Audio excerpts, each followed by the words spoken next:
मुख्यमंत्री जी ना तो पूरा दिल खोल कर लाना चाहिए नारा भी। मैं एक जय घोष बोलूंगा, मेरे साथ लगाइयो। भारत माता की 11,000 वोल्ट का करंट है। देखो पूरा आपकी ताकत लगी इसमें, आपका धन्यवाद। माननीय प्रदेश के मुख्यमंत्री नायब सैनी जी हमारे बहुत प्रिय है। हरियाणा प्रदेश के मुख्यमंत्री है आज सारे देश में, और जब से प्रदेश की बागडोर संभाली, पहले 56 दिन का मौका मिला था, पिछली टर्म में 126 काम कर दिए थे। अरे भाई अमित शाह जी ने, मोदी जी ने फिर घोषणा कर दी भाई नायब सैनी जी के नेतृत्व में इलेक्शन होगा, अगला मुख्यमंत्री भी नायब सैनी होंगे। ये बात पहले तय हो गई थी, और फिर भाई ज़्यादा एमएलए जीते, और एमएलए जीतने के साथ साथ फिर प्रदेश के मुख्यमंत्री बने। तो स्टेज पर बैठे मेरे साथी जिला अध्यक्ष जी, जिला परिषद के चेयरमैन और हमारे वरिष्ठ अधिकारीगण, सम्मानित मंच और भाइयों और बहनों, आप आए हुए आसपास के गांव से आज पोली क्लिनिक का उद्घाटन करने के लिए मुख्यमंत्री जी आए। इसके लिए मैं आपको सबको बहुत बहुत बधाई देता हूं। आपका बहुत बहुत शुक्रिया अदा कि आपके प्रयास सफल हुए। साथियों, हम सब लोग खेती के जुड़े हुए हैं। हिंदुस्तान कृषि प्रधान देश है और इसमें 37 राज्य है। हरियाणा प्रदेश भी कृषि से साथियों कृषि प्रदेश है। यहाँ अच्छी खेती होती है, और मैं समझता हूँ साथियों खेती के बारे में अगर ना जिक्र करें तो साथियों फिर अधूरी सी बात रहेगी। तो पशु खेती जो हमारे किसान करते हैं उनकी आमदन बढ़ाने के लिए और भी कई सरकार ने इंतजाम किए हैं। पशुपालन का भी है जिसके अंदर, और बागवानी का भी है, और इसके साथ साथ मच्छी पालन है, मधुमक्खी पालन है। ये सारे काम आपकी आमदन बढ़ाने के लिए किए हैं। लेकिन साथियों बहुत समय पहले की बात है, जब बंसीलाल जी का राज था, यहाँ मुख्यमंत्री थे। एक बार हम भी अपने घर में बैठे थे, पुलिस वाले आ गए। हमने कहा अभी कोई गड़बड़ है। हमने पूछा भाई क्या दिक्कत है, क्या कैसे आए? यूँ कहा जी हम तो तलाशी लेना आए। किस बात की? यूँ कहा था ना गेहूँ लुको रखी। अरे भाई गेहूँ क्यों लुकोवाएंगे? गेहूँ तो खाने के काम आवा। यूँ कहा देश के अंदर फूड प्रॉब्लम है, 20 क्विंटल से ज़्यादा नहीं रख सकते। तो ये ऐसी स्थिति थी साथियों देश के अंदर। और फिर ये मार्केटिंग बोर्ड बड़ी, मंडियाँ बड़ी, सारे खेती करने लगे तो अनाज फालतू हो गया। और साथियों लेकिन उस समय हमारे को ज्ञान नहीं था। हमारे यहाँ तो फसलें हुआ करती थी, सरसों की, चने की, मक्की की, बेरड़ की, जौ की और सूँ की, तोड़िए की। ये सारी फसलें साथियों बिना खाद के थी। लेकिन जब खाद का प्रचलन हुआ, डीएपी, यूरिया, पेस्टिसाइड, हमारे को बड़ा चौ या भी ज़्यादा फसलों आ गई। लेकिन साथियों धीरे धीरे एक बात बाद में समझ में आई, भाई ये तो सारा जहर था और ज़मीन की तबीयत भी खराब कर दी, ये भी जहरीली हो गई। और इतने सालों के बाद इसकी उपजाऊ शक्ति भी कम हो गई और हम ज़्यादा डालने लग गए, और फिर और ज़्यादा बिगड़ गई। और बिगड़ते बिगड़ते भाइयों इससे जहरीला अनाज आने लगा, घास भी जहरीला। जो पशु खाएगा, जो आदमी अनाज खाएगा, उसको बीमारियां होने लग गई। अब कैंसर की बीमारी कितनी बढ़ गई? ये क्यों बढ़ी साथियों? इस खाद से बढ़ी। अब सरकार माननीय मोदी जी, नायब सैनी जी, आपकी सेहत को ख्याल रखते हुए देश के अंदर साथियों जो खेती है उसका प्रचलन बदलने का मौका आ गया। अब 3 तरह की खेती है, आप देख लो कौन कौन सी है। एक यही है जिसको हम साथियों खाद से करते हैं और पेस्टिसाइड दवाई से करते हैं, इसको हम प्रोग्रेसिव खेती कह देते हैं। और एक है जैविक खेती। जैविक खेती साथियों वो है जो हम गाय भैंस के गोबर से, केंचुए से खाद बनाते हैं और उससे खाद का प्रयोग करके फिर जैविक फसल करते हैं। ये है जैविक खेती 20-22 साल से, लेकिन इसका कोई मॉडल नहीं बन सका। लेकिन एक खेती है प्राकृतिक खेती। प्राकृतिक खेती साथियों कैसी है उसका अंतर आप समझ लो। एक हमारा जो हम गोबर के खाद से, जैविक खाद से बनाते हैं, वो केंचुआ है। केंचुआ हम बाहर से लेके आते हैं, वो एक्सपोर्ट बाहर से हम करते हैं इंपोर्ट उसको, और वो खाद बनाने के लिए सिर्फ गोबर ही खाता है। लेकिन साथियों जो प्रकृति खेती है उसका एक उदाहरण आपको मैं कहता हूं भाई, को गाय भैंस का गोबर कोई कच्ची जगह पे कोई पशु करता है, 2 दिन के बाद उसको अगर आप पलट के देखोगे उसके अंदर आपको 2 सुराख मिलेंगे। वो सुराख कहाँ से आए? वो एक केंचुआ देसी है, अपना भारतीय है, वो जमीन के अंदर मिट्टी भी खावा और गोबर भी खावा, दोनों का उसका भोजन है। वो गोबर में से अपना खाद बना के नीचे चला जाता है, लेकिन उसकी जो साथियों उसका शरीर जो है वो बड़ा चिकना है। वो जो सुराख करेगा से ऊपर आएगा, वो सुराख भी चिकना होकर वो बंद नहीं होता। उस सुराख से फायदा ये है जब बारिश आएगी तो उस पानी जमीन में रिचार्ज हो जाएगा। और वो केंचुए से साथियों प्रकृति खेती का प्रचलन आज गुरुकुल में जाके देख लो, 180 एकड़ की खेती हो रही है, ना डीएपी ना यूरिया ना पेस्टिसाइड, और सारा सामान लाइन में लग के बिक जाए। उस खेती के लिए हमारे माननीय मुख्यमंत्री जी ने इस बार बजट के अंदर एक देसी गाय 30,000 सब्सिडी उस पे दी है। पहले 2 एकड़ पे थी, अब 1 एकड़ पे कर दी।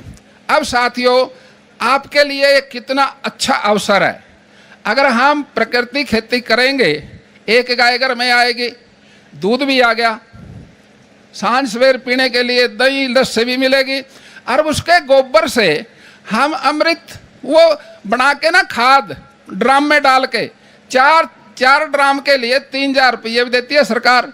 3-4 ड्राम आते हैं, वो सरकार भी पैसे देती है। उसी ड्राम के अंदर जीवामृत बना के हम साथियों अपने ट्यूबवेल के पानी में उसको मिला के हम उससे प्रकृति खेती कर सकते हैं। और साथियों इससे पैदा हुआ अनाज अब साथियों उसके लिए माननीय मुख्यमंत्री जी अभी कह रहे थे भाई इसके लिए मंडी बनाएंगे, जो अनाज ये पैदा करेंगे किसान प्रकृति खेती से, इसका रेट अलग होगा और वहाँ मशीन लगेगी। देखो भाई वैसे तो ईमानदारी की बात है, प्रमाणित करने के 2 ही तरीके हैं, या तो खेत या मंडी, और मंडी में प्रमाणित होने के बाद आपको वो रेट मिलेगा। और मैं समझता हूँ इससे पूरे भारत के अंदर साथियों आपको सेहत ठीक होगी सबकी। अब 30 बच्चे पैदा हुए थे, पिछला एक बार कोई साथी मेरे से जिक्र कर रहा था, 30 बच्चों का खून टेस्ट किया, उसमें जहर आया। कहाँ से आया? जो का माँ से आया। माँ में कहाँ से आया? जो का अनाज से आया, दूध से आया, सब्जी से आया, जहरीली खाई। अब साथियों बच्चों को थोड़ी उम्र के अंदर भी ये बीमारी होने लगी। अब आप अपने आप के लिए कीमती चीज क्या है? सबसे आपके बच्चे। आप अपने बच्चों के लिए, अपने लिए एक काम तो करो, आप ऑर्गेनिक खेती शुरू करो, अपनी तो जान बचाओ, अपने खेत के अंदर अपना काम शुरू करो साथियों। और साथियों ये जो आज हमारा हॉस्पिटल बना है, ये संस्कृति का शब्द है पशु। पशु का मतलब फांस, फांस का मतलब बांधना। हम पशुओं के साथ बंध गए। अब साथियों पशु के साथ तो बंध के काम होता है। हमारे बुजुर्ग बहुत मेहनत करते थे और दूध गरा बहुत होता था, दही, अरे भाई एक टोकरा देसी जलेबियाँ भर लेकर आते सर्दियाँ में, इतना घी हो एक रहा था। अब साथियों इस बात को सोचो, आप अपने प्रकृति सिस्टम से वापस आ जाओ, जो बाप दादे करते आए। गाय, अब साथियों मैं कहना नहीं चाहता, दूध तो भैंस का भी अच्छा, बकरी का भी अच्छा, गाय का भी अच्छा, देसी गाय का जमी अच्छा। पर एक बात मैं आपसे पूछना चाहता हूं साथियों, गाय तो देती है बछड़ा और बछड़ी, और भैंस देती है कटड़ा और कटड़ी। अब जो बड़े हो जाएंगे, जोटे हो जाएंगे, आपने कभी एक बाड़े में 2 जोटे बैठे देखे? अगर 2 इकट्ठे हो गए तो एक बार हमारे गाँव में बिड़ पड़े, कांध भी घेर दी, मंजा भी तोड़ दिया, दीवार भी घेर दी। और साथियों गाय के सांड एक जगह 10 बैठे रहा। अब आप इस बात को समझ लो भाई, अगर देश के अंदर एकता रखनी है तो हर घर के अंदर एक गाय होनी जरूरी है।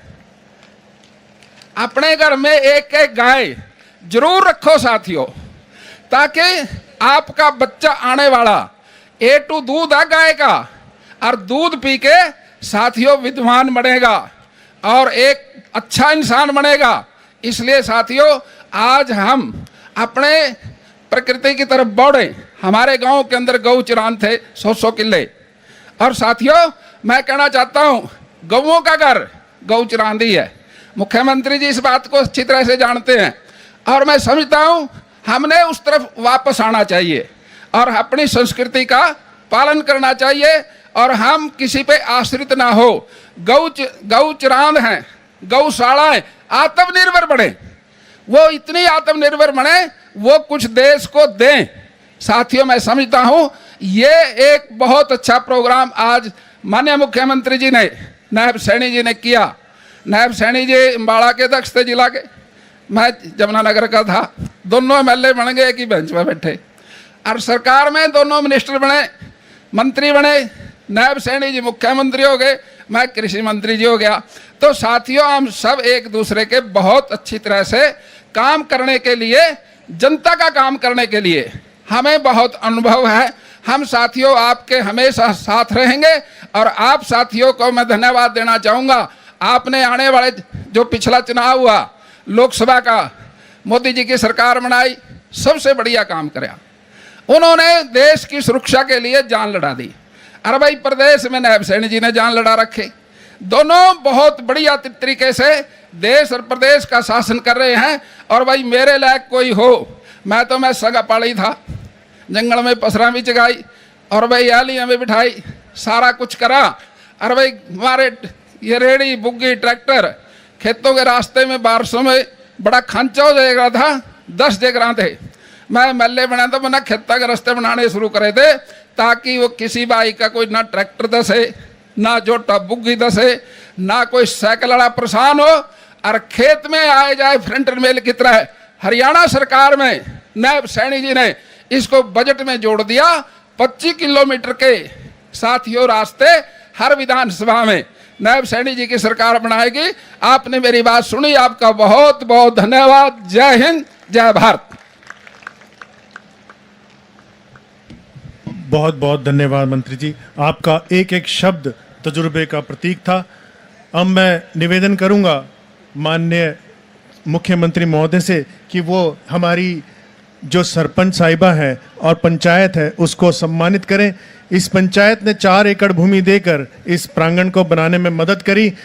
मैं चाहूँगा कि माननीय मुख्यमंत्री विभाग की तरफ से, सरकार की तरफ से इस पंचायत को सम्मानित करें।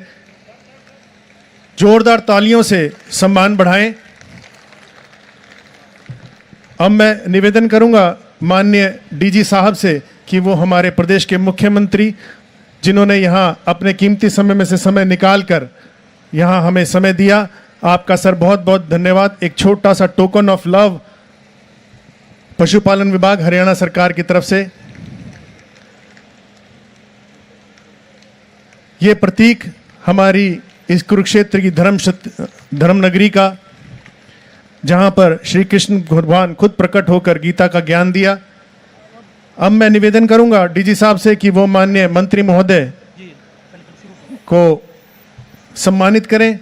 एक छोटा सा टोकन ऑफ लव, प्यार पशुपालन विभाग की तरफ से।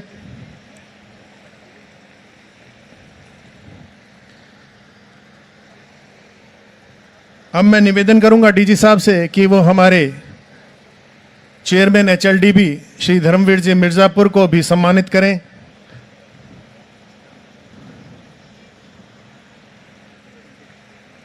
एक छोटा सा टोकन ऑफ लव DG साहब हमारे सुभाष सुधा जी एक्स मिनिस्टर को भी देंगे। हमारे प्रिय नेता श्री सुभाष सुधा जी।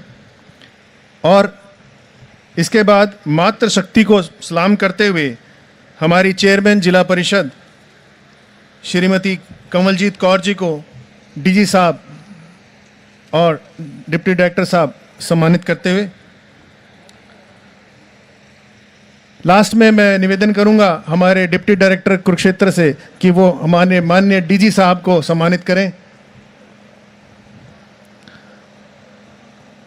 अब मैं ज़्यादा समय ना लेता हुआ, जिस पल का हमें इंतज़ार था, वो पल आ गया। मैं माननीय मुख्यमंत्री महोदय से निवेदन करूंगा कि आए और आप सबको संबोधित करें।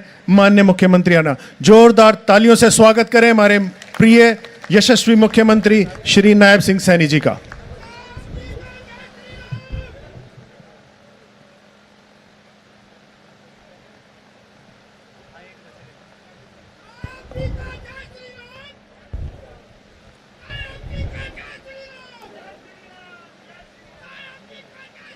भारत माता की, भारत माता की। भाई एक जोरदार जयकारे के साथ ये बोड़ी गांव की सरदारी बैठी है और इतना बड़ा प्रतिष्ठान आज जो इस गांव को नहीं पूरे क्षेत्र को समर्पित हुआ है। भारत माता की। बहुत ही सम्मान के योग हरियाणा के हमारे कृषि मंत्री श्याम सिंह राणा जी,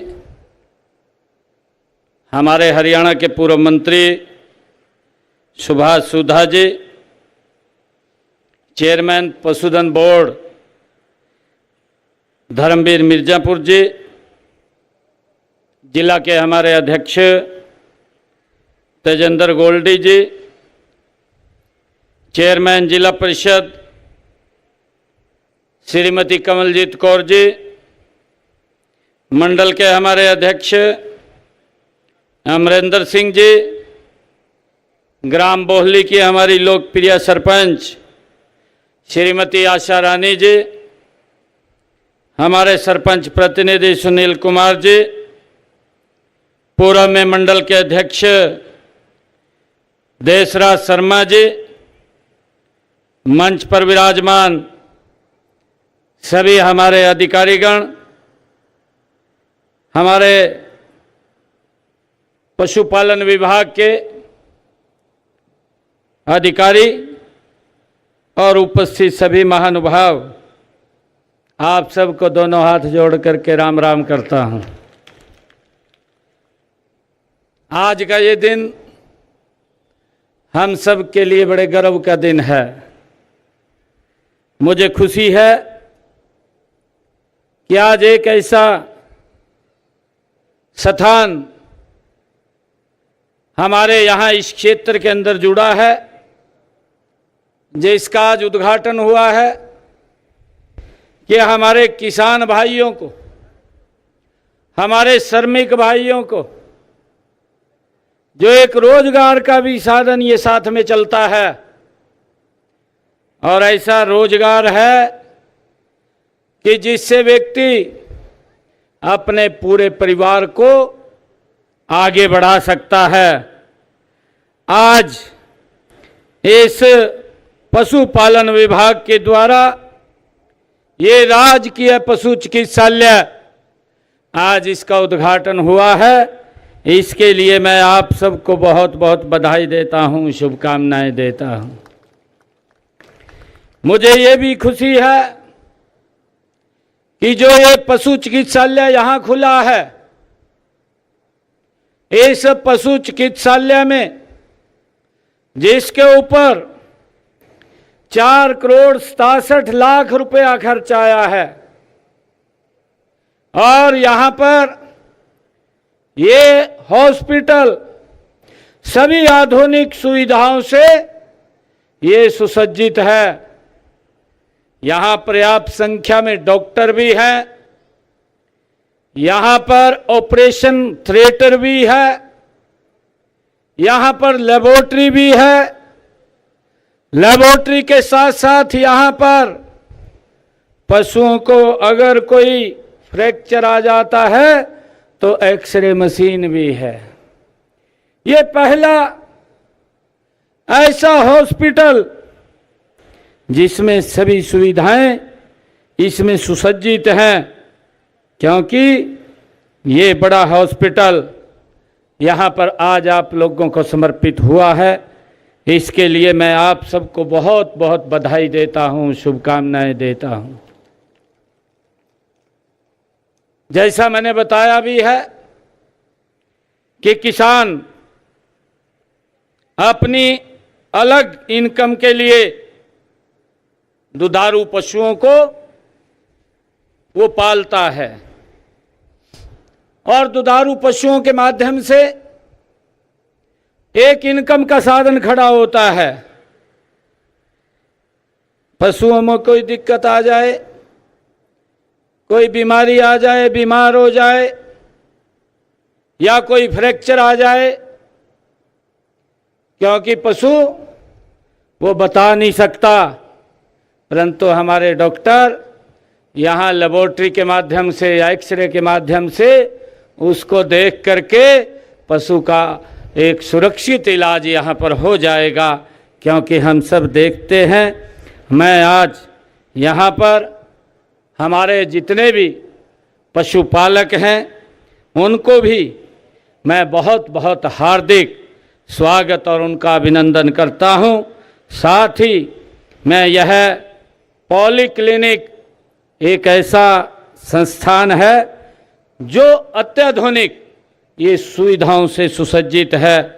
यह इस क्षेत्र के पशुओं के लिए उच्च स्तरीय चिकित्साएं ये उपलब्ध कराएगा, ये भी मुझे बहुत खुशी है। मित्रों, आप सब जानते हैं कि वर्तमान समय में पशुपालन में कई चुनौतियां आ रही हैं। सबसे बड़ी चुनौती तो पशुओं के स्वास्थ्य को लेकर के है।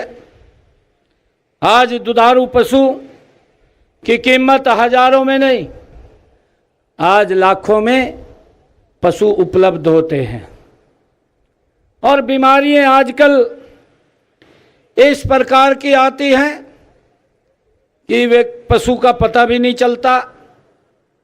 और एक, जैसा मैंने कहा कि एक इनकम का साधन भी है। हमारे किसान तो पालते ही हैं, परंतु जिनके पास भूमि नहीं है, जो भूमिहीन है, वो व्यक्ति भी इसके माध्यम से अपने परिवार का अच्छी तरीके से गुजारा कर सकता है। उसके सामने भी, क्योंकि जो भूमिहीन किसान है उसके सामने भी इतना जो महंगा अगर पशु मिलता है तो उसके सामने उसको खरीदने की बड़ी कठिनाइयाँ वो आती हैं। वह खरीद तो लेता है, परंतु उसे पशु के स्वास्थ्य की चिंता रहती है, क्योंकि महंगा पशु होता है। उसे लगता है कि बीमारी आ गई तो कुछ भी हो सकता है, परंतु इसका जो यहाँ पर ये पशु चिकित्सा केंद्र खुला है, ये संस्थान खुला है, आज इस पॉलीक्लिनिक का आज उद्घाटन हुआ है। यह सारे हमारे जो पशुपालक हैं, चाहे वो भूमिहीन पशुपालक है जिसको चिंता होती थी कि कोई बीमारी आ गई तो क्या होगा क्या नहीं होगा, अब वो सारी की सारी चिंता दूर करने का काम इस पॉलीक्लिनिक से वो किसान और भूमिहीन किसान को वो करने का काम किया है। इस पॉलीक्लिनिक में जैसा बताया गया है, पैथोलॉजी, पैरासिटोलॉजी, गायनोलॉजी और माइक्रोबायोलॉजी, सर्जरी, अल्ट्रासाउंड, एक्सरे जैसी सेवाओं के साथ साथ इंडोर और आउटडोर उपचार इकाइयां भी यहाँ उपलब्ध हैं। और मुझे ये भी खुशी है कि साथ ही यह संस्थान विशेषज्ञ पशु चिकित्सक अधिकारियों, तकनीशियनों और सहायक स्टाफ से सुसज्जित होगा, जिसमें यह एक आदर्श पशु चिकित्सा केंद्र के रूप में ये काम करेगा, स्थापित होगा। मैं बताना चाहूँगा कि आज इस प्रकार के पूरे हरियाणा प्रदेश के अंदर 6 राजकीय पशु चिकित्सालय हैं और ये 6ठा चिकित्सालय आपके कुरुक्षेत्र बहौली गांव के अंदर खुला है। इससे पहले सिरसा, जींद, रोहतक, भिवानी और सोनीपत, रेवाड़ी में स्थित थे। अब ये 7वां पॉलीक्लिनिक जिसका आज उद्घाटन हुआ है, ये कुरुक्षेत्र में भी, हमारे कुरुक्षेत्र जिले के जो पशु पालक हैं उनके लिए एक ये महत्वपूर्ण कड़ी के रूप में काम करेगा। आज इसका उद्घाटन हुआ है। मुझे ये बताते हुए कि हमारे कुरुक्षेत्र जिला में 49 पशु चिकित्सालय हैं, 72 राजकीय पशु औषधालय चल रहे हैं। इन पशु चिकित्सकों के 51 पदों में से 47 पद वो VLDA के और 119 वो भरे हुए हैं। इससे पता चलता है कि हमारे सरकार पशु चिकित्सा पालकों के हित में किस तरीके से काम कर रही है। मुझे यह भी खुशी है कि अभी हमारे मंत्री जी बता रहे थे कि हमें एक गाय अवश्य घर में पालनी चाहिए, क्योंकि अगर आप लोग गाय घर में पालेंगे तो कई प्रकार की बीमारियां स्वतः भी समाप्त हो जाएंगी। भाइयों, हम सब ने गाय अवश्य पालनी चाहिए और इसके लिए हमने ये पहले 25,000 रुपया सब्सिडी देते थे। अगर कोई किसान या हमारा पशु जो पालक है, जो भूमिहीन है, अगर वो घर में गाय रखना चाहता है तो हम एक गाय के ऊपर 30,000 रुपये की सब्सिडी वो हमारी सरकार उपलब्ध कराती है, ताकि पशुओं को, गाय को वो सुरक्षित और उसको पाला जा सके। मुझे ये भी खुशी है कि हमें जो आजकल की भागदौड़ हरित क्रांति के पीछे जो हम लगे हुए थे और हरित क्रांति के कारण जो बहुत ज़्यादा उसकी आड़ में पेस्टिसाइड, यूरिया, DAP खाद का हमने भरपूर उपयोग किया, तो उसके कहीं ना कहीं गलत असर और उसके हमारे शरीर के ऊपर भी वो दिखाई देने लगे।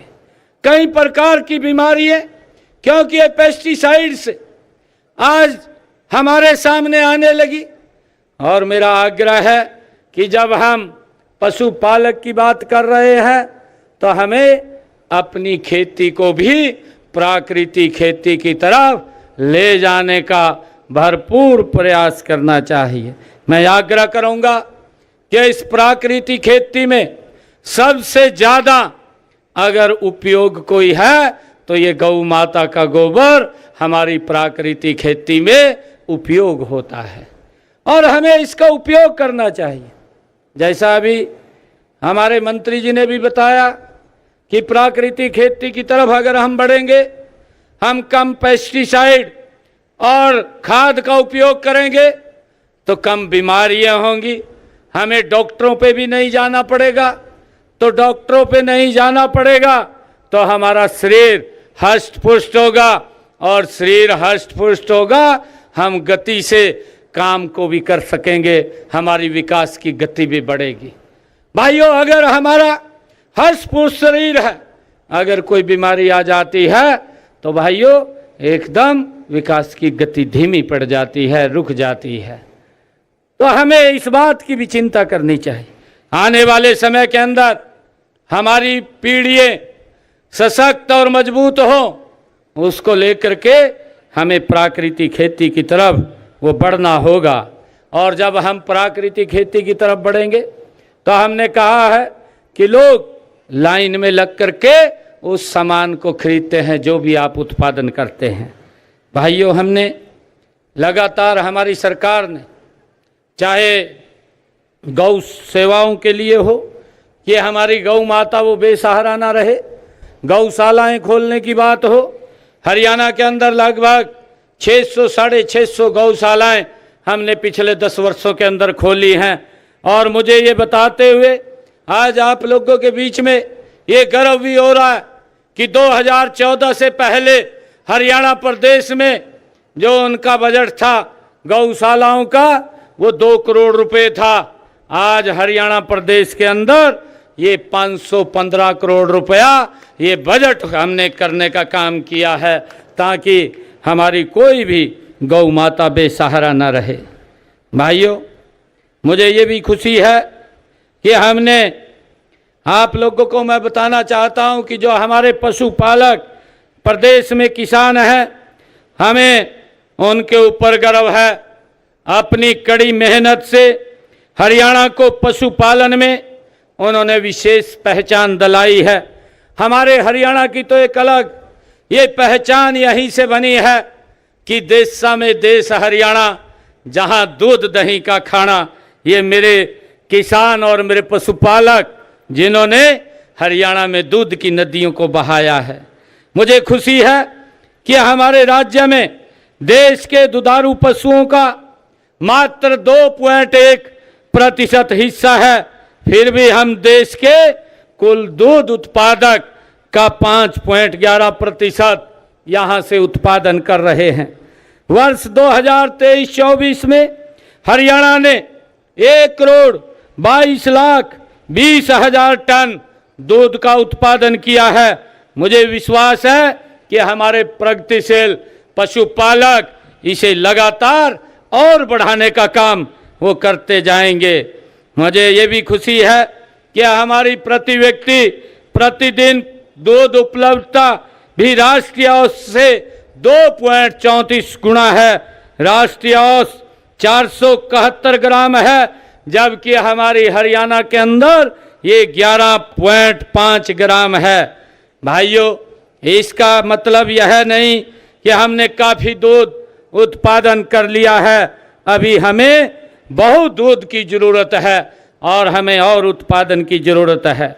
आप देख ही रहे हैं कि रोज़मर्रा की जो ज़रूरतों के लिए दूध की कमी भी रहती है, इसलिए हमें नस्ल सुधार करके और अधिक दूध का उत्पादन वो करना चाहिए।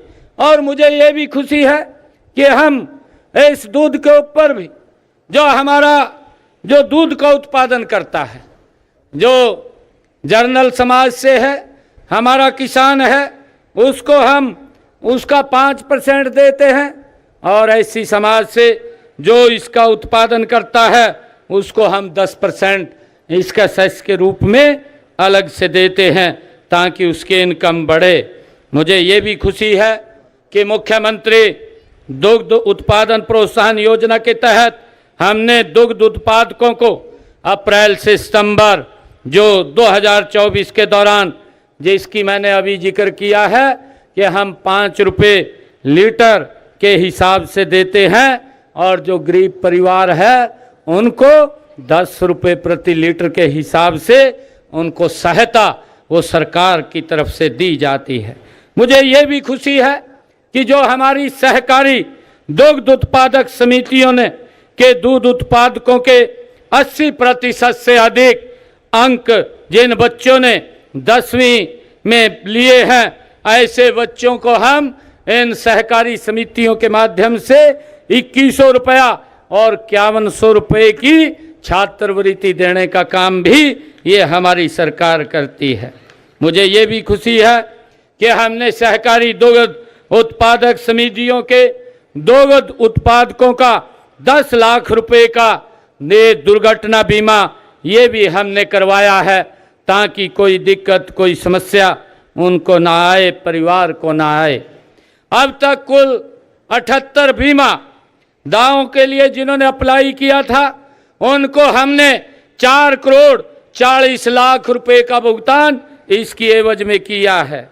और मुझे ये भी खुशी है कि हमने हरियाणा प्रदेश के अंदर राज्य के पशुपालकों को आर्थिक सुरक्षा प्रदान करने के लिए हमने एक योजना पंडित दीनदयाल उपाध्याय सामूहिक पशुधन बीमा योजना के अंतर्गत बड़े पशु की दूध उत्पादन क्षमता अनुसार 100 रुपये से लेकर के 300 रुपये तक, छोटे पशु जैसे भेड़ बकरी सूअर इत्यादि के लिए 25 रुपये प्रति पशु के प्रीमियम पर बीमा किया गया है। हमने, क्योंकि जैसा पशु के भाव ज़्यादा बढ़ रहे हैं, तो उसके लिए हमने योजना चला करके कि उसके ऊपर दबाव ना पड़े।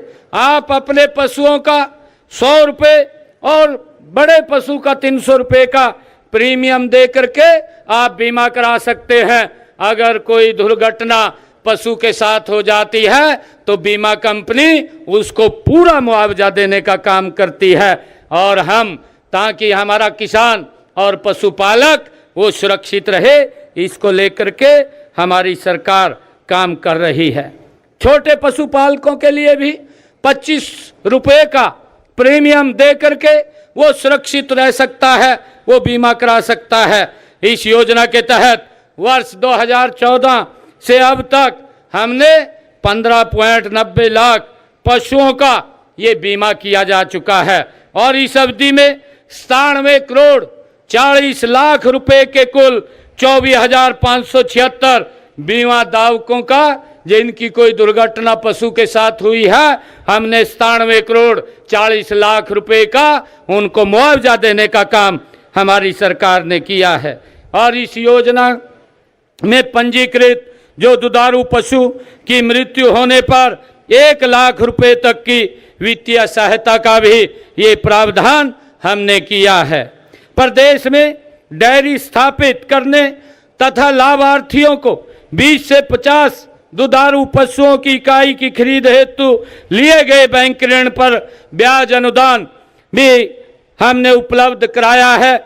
इसके अतिरिक्त 2, 4 तथा 10 दुधारू पशुओं की डेयरी इकाइयां स्थापित करने पर 25% अनुदान सब्सिडी के रूप में वो देने का निर्णय भी हमारी सरकार ने वो किया है, जिसका लाभ हमारे जो पशुपालक हैं उनको इसका लाभ मिलता है।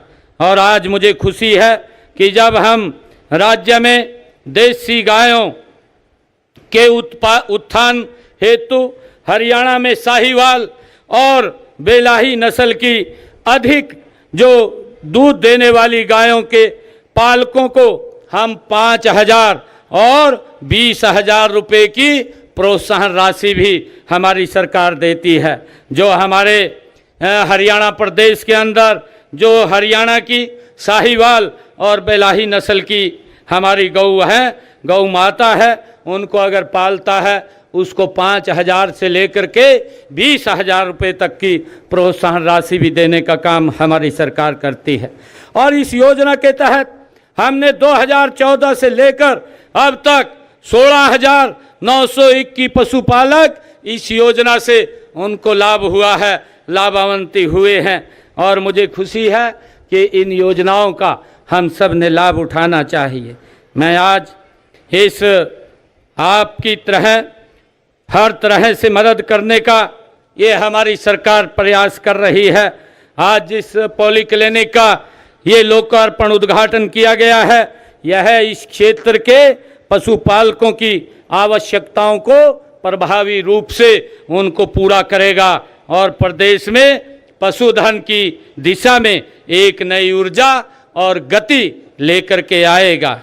मुझे खुशी है कि हम लाडवा में जब यहाँ पर मैं आया हूँ, बहौली इस पॉलीक्लिनिक के उद्घाटन के अवसर के ऊपर हमने यहाँ पर जो विकास के कार्य किए हैं उनके बारे में भी मैं थोड़ा सा बताना चाहूँगा कि अभी पिछले दिनों में लगभग ये 2024 के अंदर लाडवा विधानसभा क्षेत्र के अंदर हमने 110 करोड़ रुपए के विकास कार्य जो चल रहे हैं या पूरे हो गए हैं, भाइयों, हमने करने का काम गति से ये सरकार कर रही है। अगर हम देखें पिछले 10 वर्षों के अंदर हमारी सरकार ने यहाँ लाडवा के अंदर 794 करोड़ रुपए के विकास के कार्य यहाँ करवाए हैं, जबकि अगर हम पिछला कांग्रेस का 10 साल का शासन देखें, मात्र 310 करोड़ रुपए के यहाँ पर कार्य हुए हैं।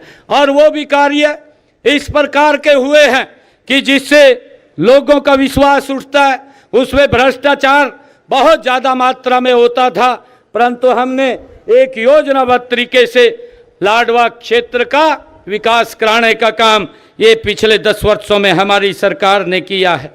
और मुझे ये भी खुशी है कि हमने कई योजनाएं हमारी सरकार ने गति से योजना योजबद्ध तरीके से हम हरियाणा प्रदेश को आगे ले जाने का काम कर रहे हैं। हमने कहा था कि हरियाणा के जो 26,000 युवा जिनके रिजल्ट रुक गए थे, जब मैंने ज्वाइन किया था, हमने कहा था 8 तारीख के बाद बिना पर्ची बिना खर्ची के हरियाणा के युवाओं को रोजगार देने का काम हमारी सरकार करेगी। और 8 तारीख के बाद जब रिजल्ट आया, पहले 26,000 युवाओं को ज्वाइनिंग लेटर दिया, उसके बाद हमने ज्वाइन किया। भाइयों, ये हरियाणा के लिए एक बहुत बड़ी सौगात है। और भाइयों, हमने हर घर हर गृहिणी बना करके जो विधानसभा के अंदर कहा था कि हम महिलाओं को 500 रुपये में गैस का सिलेंडर उपलब्ध। हमारे हरियाणा के पूर्व मंत्री सुभाष सुधा जी, चेयरमैन पशुधन बोर्ड धर्मवीर मिर्जापुर जी, जिला के हमारे अध्यक्ष तेजेंद्र गोल्डी जी, चेयरमैन जिला परिषद श्रीमती कमलजीत कौर जी, मंडल के हमारे अध्यक्ष अमरेंद्र सिंह जी, ग्राम बोहली की हमारी लोकप्रिय सरपंच श्रीमती आशा रानी जी, हमारे सरपंच प्रतिनिधि सुनील कुमार जी, पूर्व में मंडल के अध्यक्ष देशराज शर्मा जी, मंच पर विराजमान सभी हमारे अधिकारीगण, हमारे पशुपालन विभाग के अधिकारी और उपस्थित सभी महानुभाव, आप सबको दोनों हाथ जोड़ करके राम राम करता हूं। आज का ये दिन हम सब के लिए बड़े गर्व का दिन है। मुझे खुशी है कि आज एक ऐसा स्थान हमारे यहाँ इस क्षेत्र के अंदर जुड़ा है जिसका आज उद्घाटन हुआ है कि हमारे किसान भाइयों को, हमारे श्रमिक भाइयों को जो एक रोजगार का भी साधन ये साथ में चलता है, और ऐसा रोजगार है कि जिससे व्यक्ति अपने पूरे परिवार को आगे बढ़ा सकता है। आज इस पशुपालन विभाग के द्वारा ये राजकीय पशु चिकित्सालय आज इसका उद्घाटन हुआ है। इसके लिए मैं आप सबको बहुत बहुत बधाई देता हूं, शुभकामनाएं देता हूं। मुझे ये भी खुशी है कि जो ये पशु चिकित्सालय यहां खुला है, इस पशु चिकित्सालय में जिसके ऊपर 4 करोड़ 67 लाख रुपया खर्च आया है, और यहां पर ये हॉस्पिटल सभी आधुनिक सुविधाओं से ये सुसज्जित है। यहां पर्याप्त संख्या में डॉक्टर भी हैं, यहां पर ऑपरेशन थिएटर भी है, यहां पर लेबोरेटरी भी है। लेबोरेटरी के साथ साथ यहां पर पशुओं को अगर कोई फ्रैक्चर आ जाता है तो एक्सरे मशीन भी है। ये पहला ऐसा हॉस्पिटल जिसमें सभी सुविधाएं इसमें सुसज्जित हैं, क्योंकि ये बड़ा हॉस्पिटल यहाँ पर आज आप लोगों को समर्पित हुआ है। इसके लिए मैं आप सबको बहुत बहुत बधाई देता हूँ, शुभकामनाएं देता हूँ। जैसा मैंने बताया भी है कि किसान अपनी अलग इनकम के लिए दुधारू पशुओं को वो पालता है, और दुधारू पशुओं के माध्यम से एक इनकम का साधन खड़ा होता है। पशुओं में कोई दिक्कत आ जाए कोई बीमारी आ जाए, बीमार हो जाए या कोई फ्रैक्चर आ जाए, क्योंकि पशु वो बता नहीं सकता, परंतु हमारे डॉक्टर यहाँ लेबोरेटरी के माध्यम से या एक्सरे के माध्यम से उसको देख करके पशु का एक सुरक्षित इलाज यहाँ पर हो जाएगा। क्योंकि हम सब देखते हैं, मैं आज यहाँ पर हमारे जितने भी पशुपालक हैं उनको भी मैं बहुत बहुत हार्दिक स्वागत और उनका अभिनंदन करता हूँ। साथ ही मैं यह पॉलीक्लिनिक एक ऐसा संस्थान है जो अत्याधुनिक ये सुविधाओं से सुसज्जित है। यह इस क्षेत्र के पशुओं के लिए उच्च स्तरीय चिकित्साएं ये उपलब्ध कराएगा, ये भी मुझे बहुत खुशी है।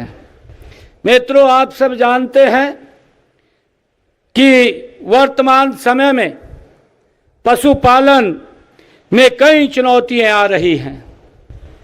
सबसे बड़ी चुनौती तो पशुओं के स्वास्थ्य को लेकर के है। आज दुधारू पशु की कीमत हजारों में नहीं, आज लाखों में पशु उपलब्ध होते हैं और बीमारियां आजकल इस प्रकार की आती हैं कि वे पशु का पता भी नहीं चलता। और एक, जैसा मैंने कहा कि एक इनकम का साधन भी है। हमारे किसान तो पालते ही हैं, परंतु जिनके पास भूमि नहीं है, जो भूमिहीन है, वो व्यक्ति भी इसके माध्यम से अपने परिवार का अच्छी तरीके से गुजारा कर सकता है। उसके सामने भी, क्योंकि जो भूमिहीन किसान है उसके सामने भी इतना जो महंगा अगर पशु मिलता है तो उसके सामने उसको खरीदने की बड़ी कठिनाइयाँ वो आती हैं। वह खरीद तो लेता है, परंतु उसे पशु के स्वास्थ्य की चिंता रहती है, क्योंकि महंगा पशु होता है। उसे लगता है कि बीमारी आ गई तो कुछ भी हो सकता है, परंतु इसका जो यहाँ पर ये पशु चिकित्सा केंद्र खुला है, ये संस्थान खुला है, आज इस पॉलीक्लिनिक का आज उद्घाटन हुआ है। यह सारे हमारे जो पशुपालक हैं, चाहे वो भूमिहीन पशुपालक है जिसको चिंता होती थी कि कोई बीमारी आ गई तो क्या होगा क्या नहीं होगा, अब वो सारी की सारी चिंता दूर करने का काम इस पॉलीक्लिनिक से वो किसान और भूमिहीन किसान को वो करने का काम किया है। इस पॉलीक्लिनिक में जैसा बताया गया है, पैथोलॉजी, पैरासिटोलॉजी, गायनोलॉजी और माइक्रोबायोलॉजी, सर्जरी, अल्ट्रासाउंड, एक्सरे जैसी सेवाओं के साथ साथ इंडोर और आउटडोर उपचार इकाइयां भी यहाँ उपलब्ध हैं। और मुझे ये भी खुशी है कि साथ ही यह संस्थान विशेषज्ञ पशु चिकित्सक अधिकारियों, तकनीशियनों और सहायक स्टाफ से सुसज्जित होगा, जिसमें यह एक आदर्श पशु चिकित्सा केंद्र के रूप में ये काम करेगा, स्थापित होगा। मैं बताना चाहूँगा कि आज इस प्रकार के पूरे हरियाणा प्रदेश के अंदर 6 राजकीय पशु चिकित्सालय हैं और ये 6ठा चिकित्सालय आपके कुरुक्षेत्र बहौली गांव के अंदर खुला है। इससे पहले सिरसा, जींद, रोहतक, भिवानी और सोनीपत, रेवाड़ी में स्थित थे। अब ये 7वां पॉलीक्लिनिक जिसका आज उद्घाटन हुआ है, ये कुरुक्षेत्र में भी हमारे कुरुक्षेत्र जिले के जो पशु पालक हैं उनके लिए एक ये महत्वपूर्ण कड़ी के रूप में काम करेगा। आज इसका उद्घाटन हुआ है। मुझे ये बताते हुए कि हमारे कुरुक्षेत्र जिला में 49 पशु चिकित्सालय हैं, 72 राजकीय पशु औषधालय चल रहे हैं। इन पशु चिकित्सकों के 51 पदों में से 47 पद वो VLDA के और 119 वो भरे हुए हैं। इससे पता चलता है कि हमारे सरकार पशु चिकित्सा पालकों के हित में किस तरीके से काम कर रही है। मुझे ये भी खुशी है कि अभी हमारे मंत्री जी बता रहे थे कि हमें एक गाय अवश्य घर में पालनी चाहिए, क्योंकि अगर आप लोग गाय घर में पालेंगे तो कई प्रकार की बीमारियां स्वतः भी समाप्त हो जाएंगी। भाइयों, हम सब ने गाय अवश्य पालनी चाहिए और इसके लिए हमने ये पहले 25,000 रुपया सब्सिडी देते थे।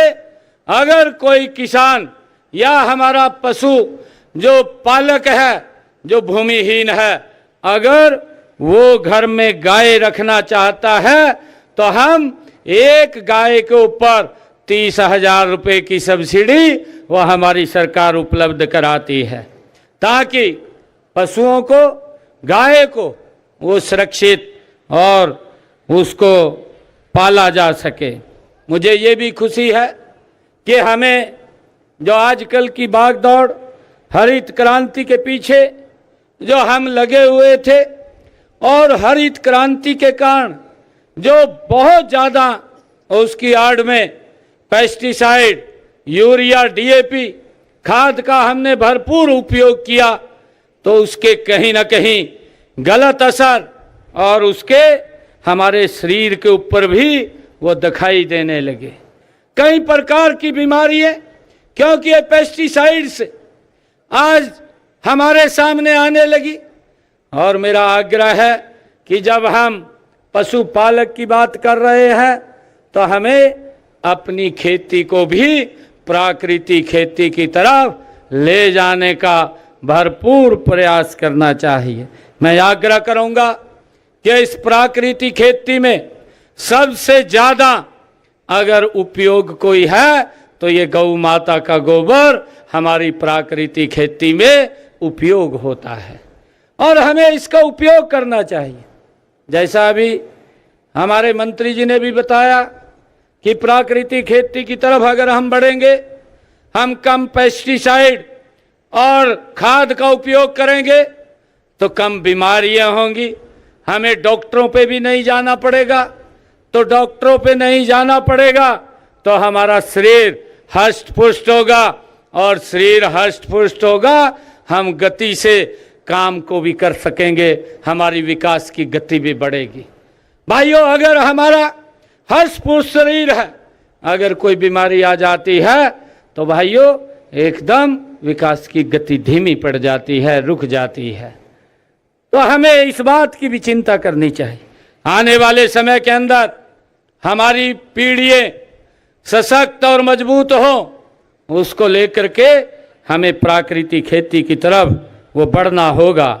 और जब हम प्राकृतिक खेती की तरफ बढ़ेंगे तो हमने कहा है कि लोग लाइन में लग करके उस सामान को खरीदते हैं जो भी आप उत्पादन करते हैं।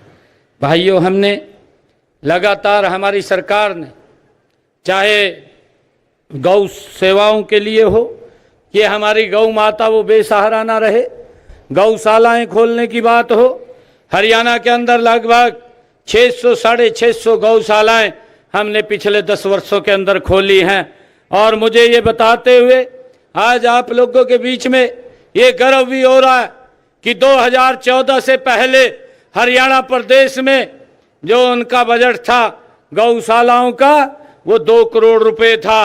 आज हरियाणा प्रदेश के अंदर ये 515 करोड़ रुपया ये बजट हमने करने का काम किया है, ताकि हमारी कोई भी गौ माता बेसहारा न रहे।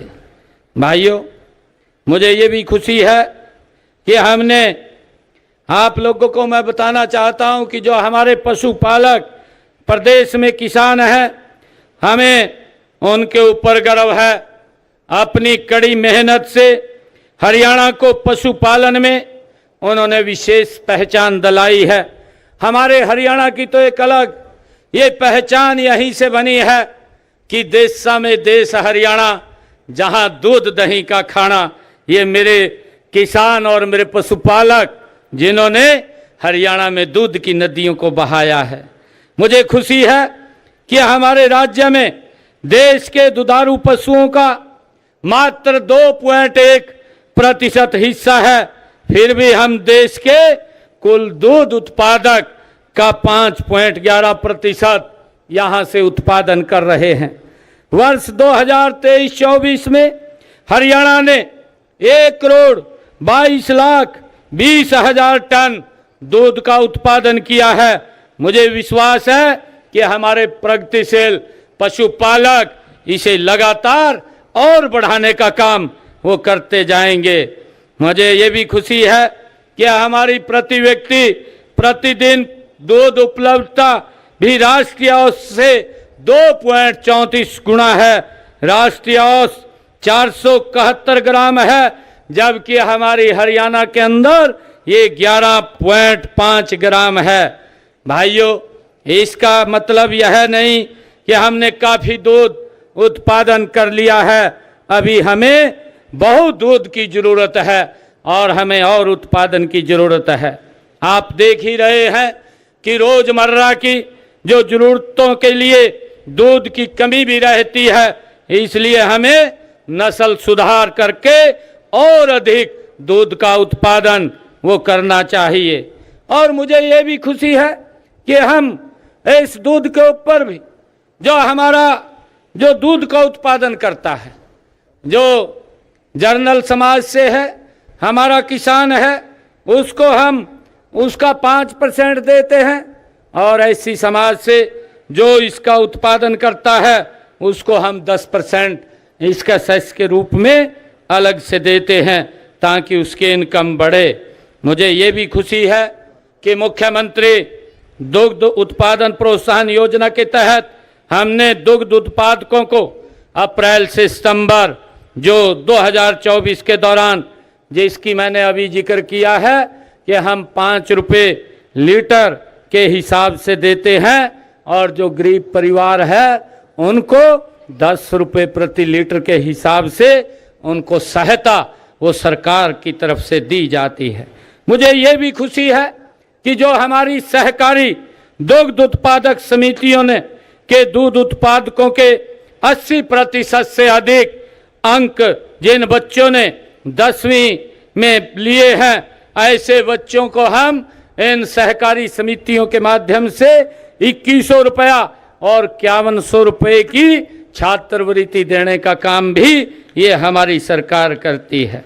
मुझे ये भी खुशी है कि हमने सहकारी दुग्ध उत्पादक समितियों के दुग्ध उत्पादकों का 10 लाख रुपए का दुर्घटना बीमा ये भी हमने करवाया है, ताकि कोई दिक्कत कोई समस्या उनको ना आए, परिवार को ना आए।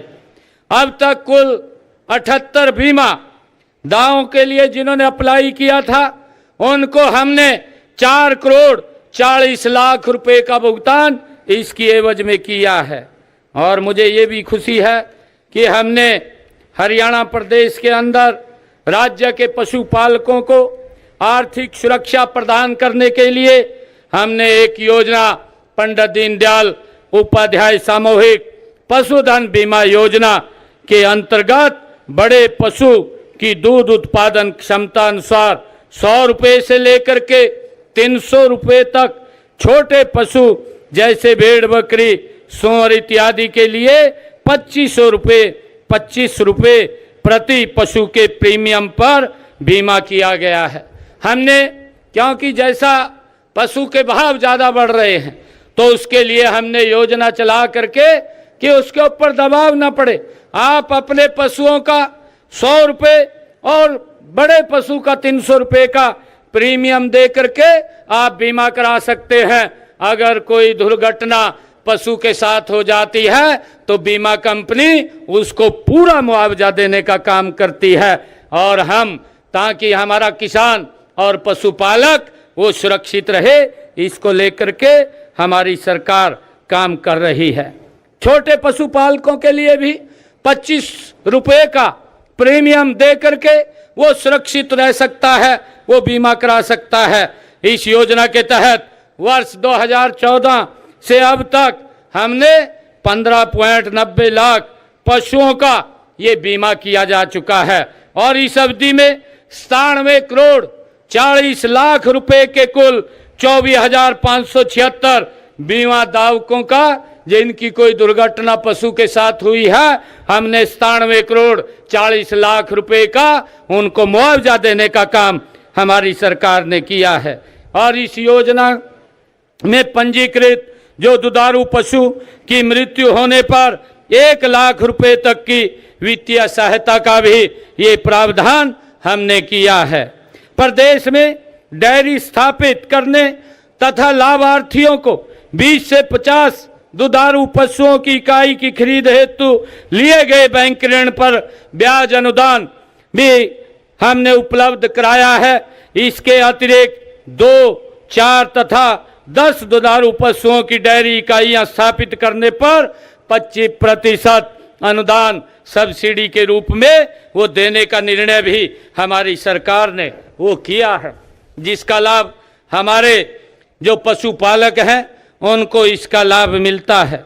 और आज मुझे खुशी है कि जब हम राज्य में देसी गायों के उत्थान हेतु हरियाणा में साहीवाल और बेलाही नस्ल की अधिक जो दूध देने वाली गायों के पालकों को हम 5,000 और 20,000 रुपए की प्रोत्साहन राशि भी हमारी सरकार देती है। जो हमारे हरियाणा प्रदेश के अंदर जो हरियाणा की साहीवाल और बेलाही नस्ल की हमारी गौ है, गौ माता है, उनको अगर पालता है उसको 5,000 से लेकर के 20,000 रुपये तक की प्रोत्साहन राशि भी देने का काम हमारी सरकार करती है।